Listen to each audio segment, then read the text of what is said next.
This is Men Who Pause, a Borderlands podcast. Midlife is a crossroads. For some, it's a slow unraveling. For others, it's a chance to break free, to find meaning, to chart a new course. But evolution doesn't happen in the comfort of the familiar. It happens at the edges, at the fringes of thought, art, culture, and spirituality, where ideas are raw, unpolished, and untouched by commercialism. This podcast is our probe into these edges, a search for what's relevant, what's deep, and ultimately what's real. So listen on if you're willing to stop, to ask the hard questions, to sit with the silence, to wrestle with your shadow. Because we're not here to offer easy answers. We're here to provoke, to light a fire in your mind, to show you what's possible when you step outside the ordinary. I'm Qusai, and alongside Mayank, I co-created Borderlands. We come from different worlds but share one vision, creating space where men can step outside the noise, confront their edges, and evolve. My name is Mayank. My background is in the corporate world, so I understand the pressures, the routines, and the expectations that many of us face. I bring those concerns into Borderlands because I've lived them. And while Qusai guides men through transformational work, I focus on the practical, building a structure that lets those transformations actually happen. Together, we're bridging the two worlds, the demands of modern life and the wisdom of deep experiential work. This podcast is an extension of that. It's where we together explore ideas and practices that push boundaries, provoke thought, and ultimately spark change.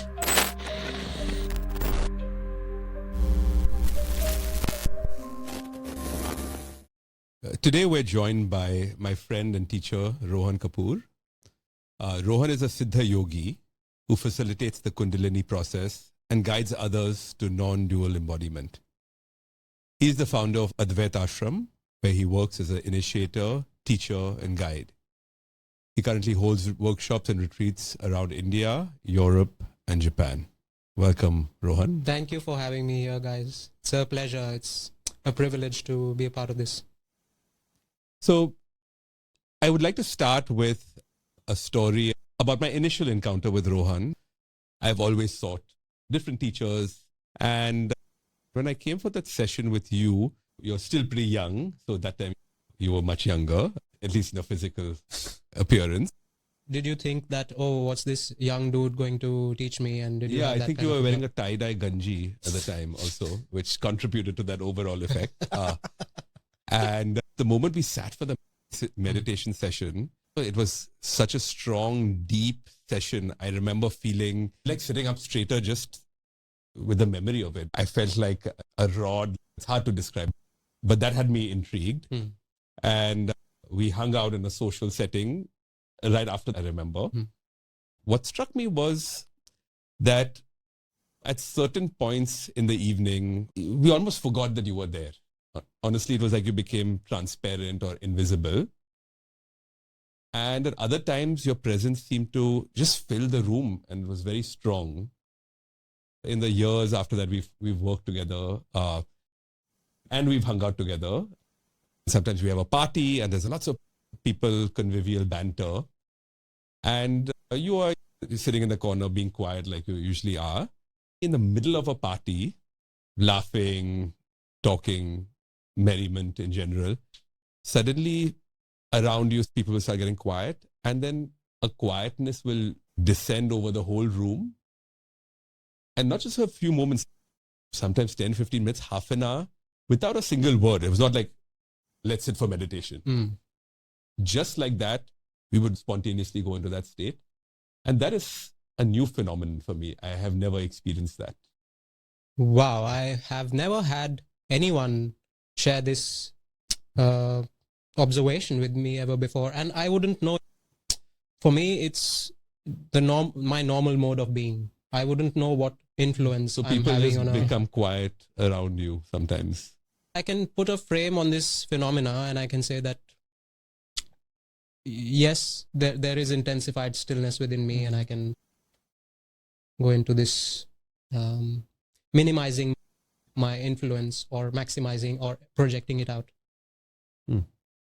Just yesterday that I experienced the first session with you, Rohan, and it's not that I'm new to meditation. There are times when I'm able to get to a state of calmness and I'm devoid of thought, but maybe it's a few seconds. What I'm always challenged with is the constant stream of thoughts that just keeps coming. And something that I recall of that experience yesterday was that there was an extended period of time when I was devoid of thought. Like, I cannot say how many minutes, but it was quite a long time when I was devoid of thought. It was completely a blank field. There was a certain calmness that I've never experienced. And then there was also a small moment when I had this violet light appear.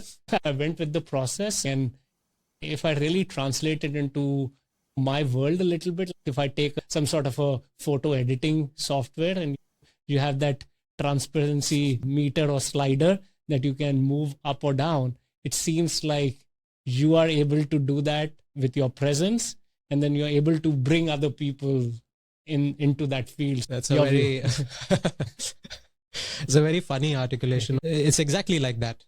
I can, or anybody actually for that matter of fact, you can slide your this field of presence which is pulsating within you, and you can slide it to the degree where you want to either limit it to yourself and go inward, or you could also cast it out, project it out.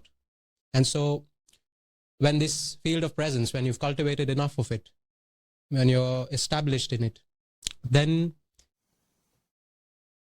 you are able to cast it out and engulf others in this field at the same time. And probably that's what the both of you are experiencing. But you say anyone can do it, right? Clearly, we have experienced your field in this way and been influenced by it. Do you think that anyone who has a commanding presence, there's some people, they might not be meditators, but they still have a presence when they walk into the room, exactly. or they also reach some pinnacle in their field, like they're just really good at something. They seem to have also some presence. Is this the same force at work or something different? Absolutely. Ultimately, it's the same force. It's the same field of presence. It's the same potential that is dormant. Some people are able to better channelize it. We're all casting out something. We're all sending out a field of thought, of emotion. For example, if a very depressed person walks into a room, the rest of the people, the rest of the gathering, they will feel that. They will, in their own psyche, they'll feel heavy. Okay, and right. As compared, if a really hyper active and really anxious person walks in, everybody will start to feel that anxiety take over, or some sense of panic in the room.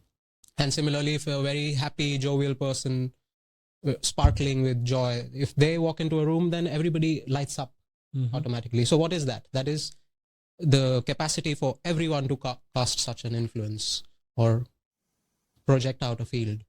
And so it's for everyone, the field of emotion, thought, psyche, it can be projected out. So guys, all this sounds very interesting. As somebody who's just, I wouldn't even say been initiated into it. Maybe I've just touched the tip, maybe that 0.1% of everything that you're talking about, and who's curious to know more and really dig much further deep down. What is this Kundalini all about beyond the Google definitions? I've done it. Some of the images that have come, right? It's all about sex. Okay. It's some sort of a coiled serpent at your base that suddenly gets released. Or these videos I've seen of people going through this awakening in Bali. They're having all convulsions and going crazy. And I had my anxieties also before I took the session with you. But can you just really answer it in some ways that maybe many people like myself can... Snake sex. Yeah, snake sex and slithering or whatever. So can you help understand and demystify it for me, please? What is Kundalini? To boil it down to two simple words. It's your spinal juiciness that is flowing within you.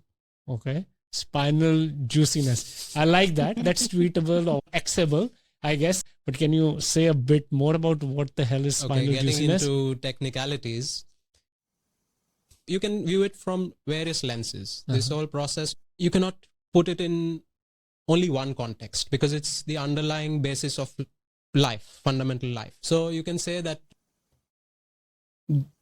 it's an evolutionary process. It's a biological mechanism innate to all beings. And this mechanism, once awakened from its dormancy, activates a certain evolutionary process. It's in our cells, it's in our biology.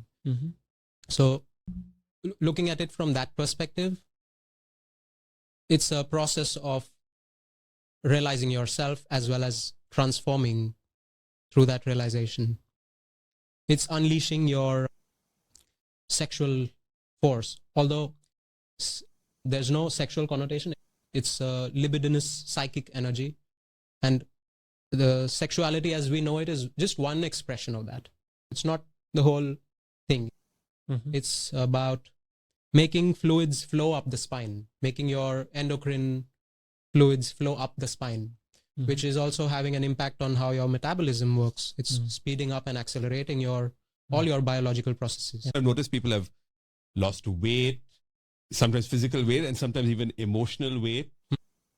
I think a lot of chronic ailments come from emotional Very baggage. deep dormant ones come to the surface. Yes. And yes, I've observed my fair share of what might be outside Slithering. seen as crazy, but in a kind of safe space, in the right container, these are expressed out. There seems to be a lot of people who are transformed,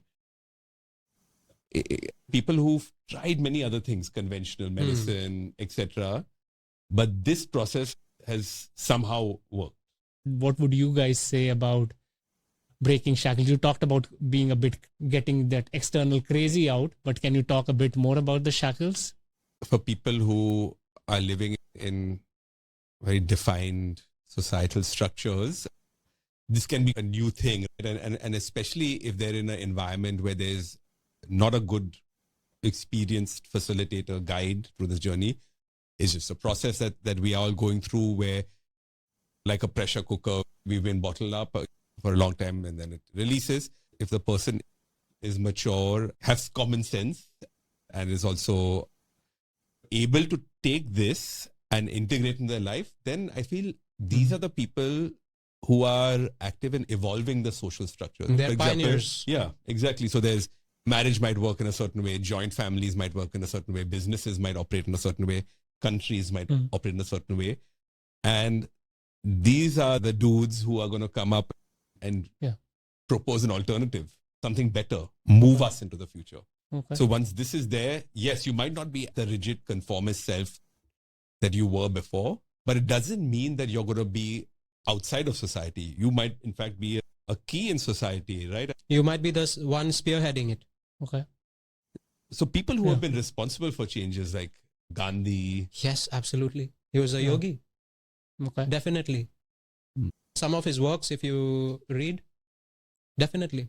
We have examples such as the father of this 21st century, the person who invented alternating current, Nikola Tesla. He said that he tapped into something, although he was a person who preferred to be isolated, alone, but he tapped into something and he said he received all the diagrams for the circuits through these downloads, and then he gave us the gift of electricity. And even Ramanujan, the mathematician, he also received these as downloads. And he said that the mathematical algorithms just flowed through him somehow. I'm just curious to know, how did you get into it? Kundalini and energy transference and all these concepts around inner work that you talk about. Well, not to sound too religious, but I was initiated by a guru when I was in my later teens. And the first meeting itself, he, as we've talked about this field, he cast out his field into me, and I had this inner chain reaction, one after the other, the spinal fluids, juices starting to flow up. And so that experience transformed me. And then college happened, Mhm. engineering. So you are a mechanical engineer, right? Because I'm a mechanical engineer myself, and I'm one of those who didn't even know how the internal combustion engine works. Curious to know how your mechanical engine got you to here. Or Funny how you mentioned internal combustion engines. That's what I was studying at some point in my third year. And reading through one of the textbooks, I was like, okay, I'm preparing for this examination and all. But why did I ultimately join this course? Why did I become an engineer? And the answer came to me that I was looking for fundamentals of life. I was looking for a concept of how this life works, how stuff works. And the only issue in that search was that it was an externally oriented search. It was focused outside. In that moment, while studying internal combustion engines, I had this thought. What is this explosion happening within me? Mm-hmm. Why am I looking externally for an understanding? What is this engine within? That was the driving question, which made me then go deeper into my meditative practices, into this spiritual tradition. I don't think I And can also- think of Yeah. internal combustion engines in the same way. Yeah. And so, is it a combustion engine with fire and smoke, or is it more of the electric? Tesla motor. When you see how we produce energy in this world, it's mostly through colliding atoms together and making them explode. But Mhm. when you reverse this and when you look internally, then the process is not so explosive, but more implosive. It's like Mhm. being sucked in, not exploding out, but imploding within. More a like wa- fusion than fission? would you Yes, say? more like that. More like a Okay. water in a whirlpool. It's being drawn into the center. It's being pulled into the center. So that's what I feel. That's what I'm talking about when I say implosion. It's coming into the spine.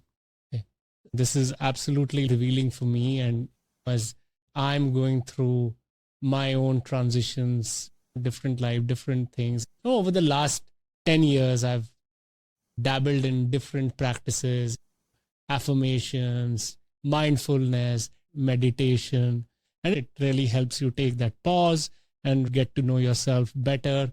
Ultimately, that's what we're trying to answer, right? Who am I? What am I all about? What do I want in life? Seeking happiness, seeking fulfillment. So can you talk about how Kundalini awakening and all the work that you do, how does it fit into everything else? I would say this process of awakening your dormant potential, it's at the root of all other practices and modalities. May it be craniosacral work, or may it be tantric techniques, or may it be yoga or Taoist philosophy, Hermeticism. All of these are basically trying to contain this process. All of the religious And even religious, all your religious philosophical schools are ultimately trying to wrap different coverings around this process, Mhm. and It does none of seem them like- are and able to this- and contain they it. all seem to also, going back to the snake metaphor, you see that same imagery. You see that across symbolism across every Can you culture. just talk about some of it in different cultures, and what does the snake symbolizes as it goes through? The you? snake symbolizes the spine. The curvature of the spine is quite significant. It's not a straight rod. Mhm. It's a curve. And you see that snake in so many different aspects. You see it in, you've seen the medical symbol where there's a snake which is coiled around a cross. Mhm. Modern day medicine uses snake symbology, and then you have Hinduistic, or even there's mention of the snake traveling up the rod in the Bible. So Aborigines, they symbolize it as a rainbow serpent. In the Chinese traditions, they have the dragons, the winged serpents. So snake has been always a representative of consciousness, of the spine, of this internal flow, which has been experienced throughout all traditions, cultures, schools of thought. Mhm. Juicy snakes. The juicy spinal fluids. Spinal juiciness. In my practice, somatic movement and also craniosacral therapy, informed by Jungian shadow work. This same phenomenon seems to be appearing there in terms of spinal juiciness. There's the cerebrospinal fluid, which is another kind of rhythm, you could say a metronome of the body, where the fluid comes from the brain, flows down, and is pulled back up like a tide. And these are all related practices, different languages, it sounds like, for the same innate phenomena. Yes. There's a definition of success which we pursue, which seems to be an outside definition, societal, whatever it is. But at a certain time, you find yourself and you want to have your own unique expression. So this practice, how is it relevant for men in midlife? Providing for your family, creating financial security, having a status in life, finding romantic love, satisfying your sexual urges. All of these contribute to you satisfying the lower centers, the lower 3 or 4 chakras, as we call them. That most of these feats in life till you're middle-aged, till your 40s, and then you start to question. Till that time, these aspects are really important for anyone to satisfy. If you're hungry, if you don't have a shelter over your head, you cannot focus on being still or developing spiritually or focusing on esoteric concepts, focusing on enlightenment. So you have to have these satisfied. These centers, they are expressions of this energy. Security being at the bottom, then sexual expression, then a personal will and status and so on, and then forming heartfelt connections with others. These are what a man would usually go through in the first half of their lives. And how do they move to the higher centers? Because that's what I'm interested in, and I'm assuming many of our listeners are interested in. So how do you really start getting into things that are driven by purpose, by contribution, by legacy? Those things start becoming important. The whole terminology of midlife crisis, if we stop saying crisis and we start saying midlife evolution or some other Springboard, term, or a springboard Inflection or a point. crossroad, Yeah. then we can begin to understand that this is a post-puberty process. You don't just stop maturing as a spine, as a biological being after 18 when you've become an adult post-puberty. That's just a very limited view of us as beings who are capable of flowering to a much higher potential. So I would stop using the word crisis and I would start using a transition. That's a better suited word for this. And It's almost like a gateway where from the lower chakras you start focusing on the higher chakras. And that is exactly the crossroads we are talking about here. You're now transitioning from the lower centers into the higher centers. And how to do that is simply through cultivating this inner presence, inner stillness, inner psychic force, channeling it, rerouting your sexual juiciness into the heart, into the crown, and then evolving your spine, making it beautifully flower. I find that fascinating. In a way, I think the midlife crisis is real for some people, but in this paradigm, or the model that you are so well putting, it seems like the crisis happens as you reach up and you've satisfied some urges in these lower centers for survival, for sex, for status and stability and fame and fortune, all these things. If you don't pass through to the higher centers and then you don't know where to go and then you double down, then the midlife crisis, right? The sports cars, the hookers, the cocaine, that stuff. Yeah. What else do you do? If you can't go up, then you go back into that. So what you are actually proposing is an alternative to staying in that particular loop and opening up towards some of these other higher aspects of being a man and growing up, really, right? If you don't grow up, as in within your own spine, then you will be forced to satisfy yourself or keep seeking some level of engagement through your Right. lower centers. Another question is coming up at Borderlands. We're all about head, heart, and gut. The best life is when you align these three major centers, because it's not that the lower centers are going away, right? They're all Right. present, but exactly as you say, that it moves up. The upper centers or the higher centers become more activated or more engaged. But how do we embody the balance between the head, heart, and gut?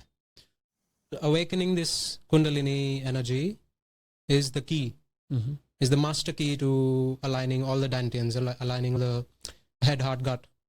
And for that, for cultivating and harnessing Kundalini, you already have practices such as somatic work, craniosacral dynamics, and biodynamic work that Qusai does, as well as you can employ several tantric practices. Mm-hmm. There are also internal somatic practices if Right. you look at them closely. You need to focus on this. You need to cultivate this, which means giving it time every day, Mm-hmm. sitting with yourself, developing a meditative practice.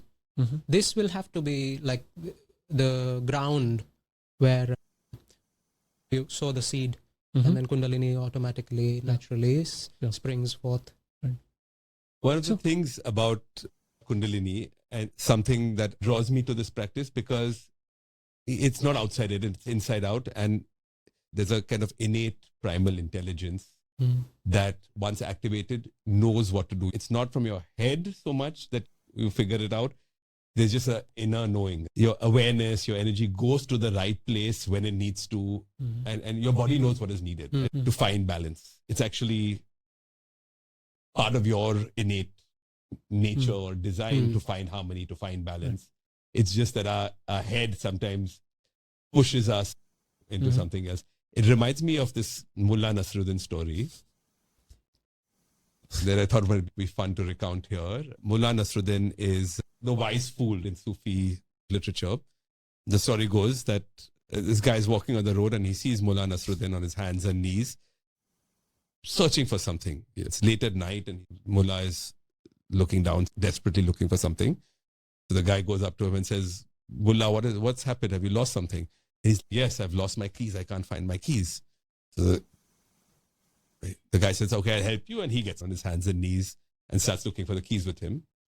And they look, and after a few minutes, somebody else walks on the road and sees them two looking, and he's like, what happened? He's like, Mullah's lost his keys. He's like, okay, I'll help him too. So then the three of them are looking, and a few minutes later, a third person comes. What happened? He said, we're looking for Mullah's keys. That guy gets down on his hands and knees, and now there's four of them looking, and they keep looking. And then this guy who comes last says, Mullah, we've looked for a long time. Are you sure you've dropped your keys around here? And Mullah says, no, I didn't drop it over here. I dropped it over there somewhere, over that side. I said, you've dropped it over there, then why are we looking here? And he says, the light is here. and as absurd as it is, I think a lot of us, you lean on what we know, right? If we are rational people, if that's where the light of our awareness is, that's what we rely on. Yeah. Or if we are heart-feeling people, then This is this is my passion, I'm just going to do that. We privilege a certain part of ourselves. This culinary process, you said, which is more of a evolving, doing what is required naturally rather than artificially. And So it applies to the topic we talked about earlier. Yeah. We only know the light to be shining in the lower centers.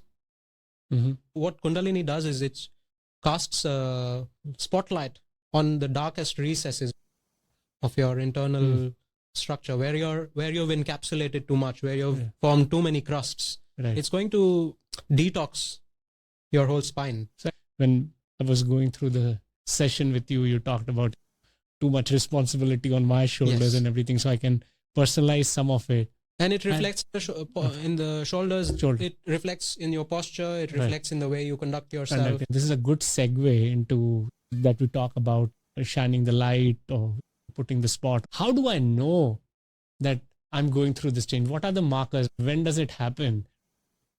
Is it magic? Rohan comes, touches me, and wow, magic.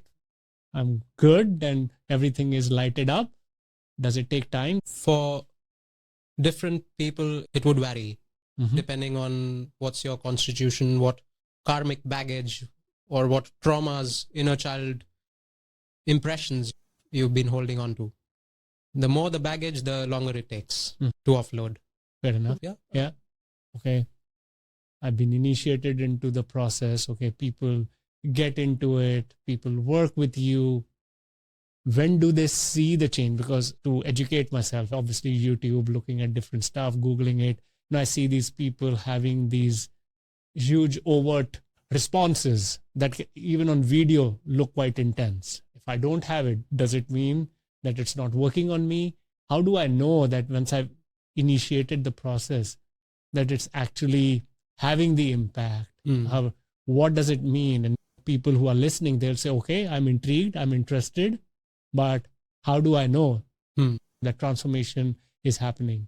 Because of all the scary stuff people see online, do they even want it to happen? It can be a bit scary when you read about it on the internet, like all the signs and symptoms and dangers of awakening. But it is quite specific to each and every person. So for example, for you, you would experience it as this stillness intensifying more and more. It would be expanding and engulfing you. Throughout the day, you would experience, oh, I'm just spontaneously entering this state of stillness without even attempting to slow down or control my thoughts. That would be one marker. The signs and symptoms are such that they're so undeniable sometimes you cannot mistake it for anything else. If you're orgasming, if you're having a heart attack, it's as intimate as that. It can be a sweet, silent whisper, or it can be like a really thunderclap, ground shaking, earthquake-like sensations, or very subtle side-to-side undulations when the energy starts to rise. And are they always positive? When I say positive, what I mean is, as you said, orgasm. Who doesn't like an orgasm? But could it be things where maybe bodily I'm seeing certain changes, or physiologically or emotionally that maybe are perceived as negative or challenging responses? Does that also happen? Some experiences are downright bizarre and others can be quite blissful. So there's no sure shot, there's no knowing before. It's like you open the Pandora's box and whatever you're holding inside will come up. So there's no one who can tell you that, oh, this is what it's going to be like for you. It's a ride without a map. Sometimes I felt very blissful, like a bottle of champagne has been opened inside my body. And these bubbles are flowing. Effervescence. Effervescence. At other times, I felt very heavy and intense. I want to crawl up into a fetal position. Sometimes there's this honeyed bliss feeling coming from above. It's and around I've screaming, shouting, emotional releases, traumatic sobbing, and also some people being very quiet and contained as well. I've seen the entire spectrum. Qusai, I'm thinking we should trademark spinal juiciness and honeyed bliss. Okay. You should add These are that as a... These are two drinks, very Borderlands. I think it's worth mentioning some of the mental things, the colors, the patterns, the deities that appear for some people. This might be the risk of isolating our audience, but that seems to be real for some people. And actually, the favorite part of this for me is when the heart really opens and it's like this vastness that the heart is. It can contain everything. And that love that you feel without an object, really. It's not, I love this person. It's not that kind of love. It's just love. It's an arousal without an object. It's opening of the heart without it being projected to someone. Yes. And all these are markers as well. The cognitive changes that you go through, you experiencing that, oh, something has significantly shifted in the way I'm perceiving, or from where I'm perceiving from within my own being. So those can be strong markers. The initial ones, which are more bodily focused, they're all right, but eventually what's it doing? We wanted to transform something at the root, at the fundamental level of our existence. We want that transformation. That is what we're looking for. So ultimately, that is the best marker. When you see that there has been a significant shift in the way I perceive reality and in the way I'm able to not get offended or get tense about the things I would otherwise get tense about. So you feel the freedom, which is more coming from you realizing how vast you are as consciousness, how expansive you are as consciousness. You are without limitations. So when you begin to identify with that's the fruit of this process, the fruit of this path. Wow. Yeah. Wow. That's amazing. Thank you. Thank you so much. Thanks, Rohan. From this perspective, this demystification of Kundalini, this idea of spinal juiciness.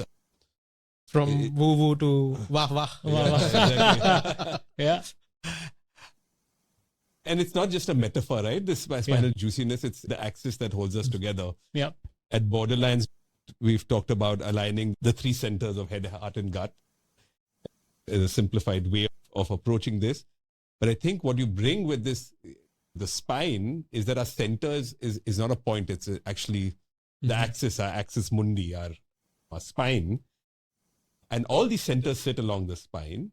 And when there is an equal emphasis on all these centers, and it's not such an intellectually thought one, it's a kind of a organic, spontaneous balance between these things, then automatically we find this balance and harmony just woven together. When the spine is alive and juicy, so are we. Absolutely. When you begin to activate all these higher centers, then there is wholesomeness. Then there is no crisis. There cannot be crisis if you have recognized yourself as whole. You're not rejecting the lower centers, and you're not privileging the higher centers, nor are you rejecting the higher centers and privileging the lower centers. You're not bypassing centers. anything, no. You're actually being very inclusive, so inclusive that you're looking at yourself as a whole system, holistic system. Yeah. Thank you, Rohan. It's been an enlightening conversation. This is just the start of a journey, our journey together. I'm right now just touching the surface and not trying to go too deep into any of these topics. And I have at least 20 more questions in my head that I can ask you right now, but I'll resist and wait for the next time when you are able to join us at the retreat and facilitate this journey. I would be honored to do that. Thank you. Whenever that happens next time, it would be a deep pleasure to serve. I can't wait to have you, man. As we wrap this podcast, I would like to say most men live in fragments. The head runs one way, the heart another, and the gut is lost in the noise. But what you are showing us, Rohan, I have to be honest, is that when we come back to the spine, when that energy that you're talking about in us flows freely, we are no longer split. The head thinks, the heart feels, and the gut acts. And all of it moves as one. I don't think I could have said it better. It's your words. I just happen to be the channel saying those. Thank you so much. And to those listening, you felt it, that disconnect, that splintering of yourself into pieces. The real work is coming back to your axis, to wake up the spine, to let the energy flow and connect with what's been divided. So thank you again for this. And if this conversation lit something in you, let it burn. If it left you uneasy, I suggest don't turn away. That's the edge calling. And if you want to go deeper, you know where to find us. Thank you for listening.